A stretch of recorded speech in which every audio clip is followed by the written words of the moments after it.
마가복음 8장은 참으로 재미있는 흐름을 보여주는 본문입니다. 시작은 오병이어의 기적처럼 다시 한번 7개의 떡과 작은 생선 2마리로 4,000명을 먹이시는 이야기로 시작됩니다. 이어서 나오는 이야기는 하늘로부터 오는 표적을 구하는 바리새인들에 대한 주님의 실망을 담고 있는 이야기가 나옵니다. 이어서 떡을 가지고 오지 않아 근심하는 제자들과 자신의 말씀을 깨닫지 못하는 제자들의 모습을 보고 실망하는 주님의 모습이 나옵니다. 4,000명을 먹이시는 기적을 보고도 하늘로부터 오는 표적을 구하는 바리새인들, 떡이 없어 걱정하는 제자들의 모습 속에서 무언가 모르게 비슷하다는 생각을 하게 됩니다. 다음 이야기는 맹인을 고치시는 이야기입니다. 이 이야기가 참으로 묘한 것은 주님께서 한 번에 그 맹인을 고치시지 않는다는 것입니다. 왜 그랬을까라는 생각을 하게 됩니다. 그런데 이어 나오는 제자들의 모습에서 왜 주님께서 그와 같이 행하셨는지를 우리는 충분히 이해할 수 있습니다. 주님께서 제자들에게 묻습니다. 나를 누구라 하느냐? 제자들은 자기가 아는 것을 최선을 다해서 주님께 말씀드립니다. 당연히 그들은 옳은 답을 하지 못했습니다. 마치 맹인이 코끼리 다리를 만지듯이 자신이 아는 것을 열심히 말할 뿐이었습니다. 그런데 그 중에 베드로가 주님을 향해서 주는 그리스도신이다 라고 답을 합니다. 참으로 옳은 답이었습니다. 그래서 우리는 베드로의 모습에서 그가 다른 제자들과는 달리 영적으로 많이 성장했다라는 생각을 하게 됩니다. 그리고 영적 눈이 뜨인 것은 아닌가라는 생각을 해보게 됩니다. 그러나 안타깝게도 이어지는 본문에서 베드로는 주님께서 원하시고 주님께서 계획한 것이 무엇인지를 이해하지 못하고 주님께 호되게 질책을 받습니다. 주님께서 이제 예루살렘에 들어가서 나는 십자가에 달리실 것이다 라고 말하였을 때에 그 뜻이 무엇인지를 깨닫지 못한 베드로는 강하게 항변을 합니다.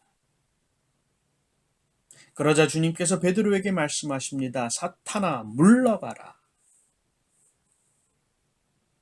그는 옳은 답을 하였고 마치 영적으로 큰 성취를 이룬 것 같았지만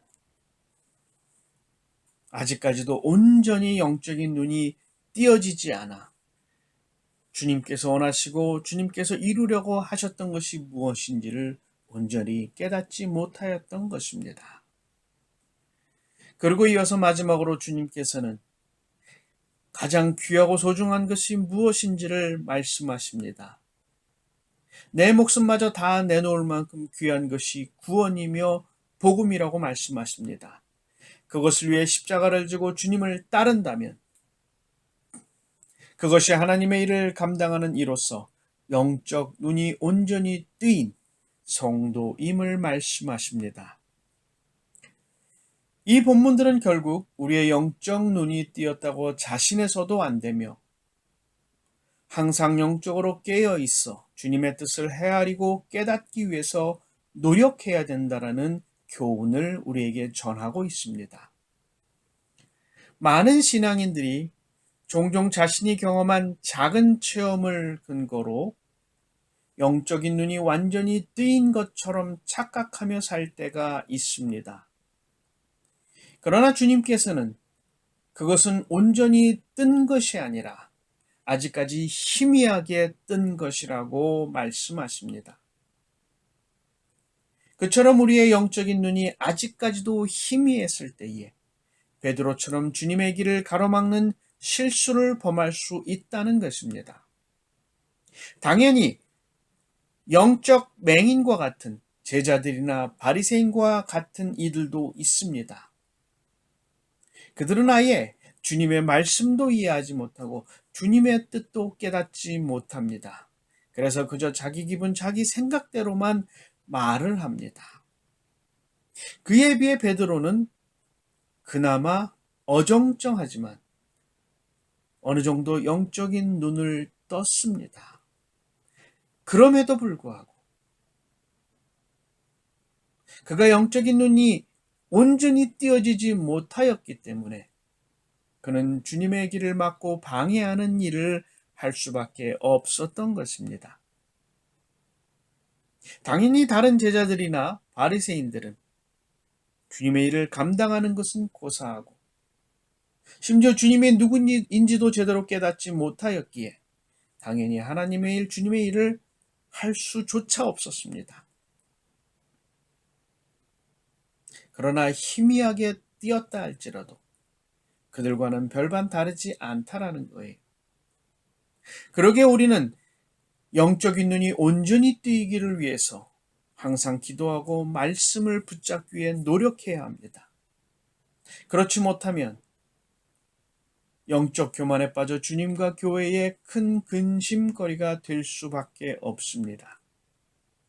그러기에 항상 기도하며 말씀을 묵상하며 쉬지 않아야 합니다. 말씀대로 살려고 하여도 말씀의 중심을 깨닫지 못한다면 우리는 말씀을 수박 겉핥기처럼 그렇게밖에 이해하지 못하기 때문에 하나님의 뜻과 하나님께서 바라시는 일을 행할 수 없습니다. 그리고 영적 교만에 빠져 우리의 중심에 쓴 뿌리만 더욱 깊이 자라게 할 뿐입니다. 그러기에 주여로 말씀을 묵상하고 기도하여야 됩니다. 우리의 영적인 눈이 열리고 우리의 영적인 귀가 열리기 위해서 노력해야 됩니다. 우리가 그 말씀과 하나님의 역사하심을 위해서 간절히 기도할 때에 그리고 간절히 말씀을 붙들 때에 하나님께서는 우리 안에 역사하실 것이고 우리를 통해 하나님의 귀한 뜻을 이루어 나가실 것입니다. 여러분 모두가 그 일에 부름받기를 간절히 소망합니다. 그 일에 온전히 붙들림 받기를 간절히 소망합니다.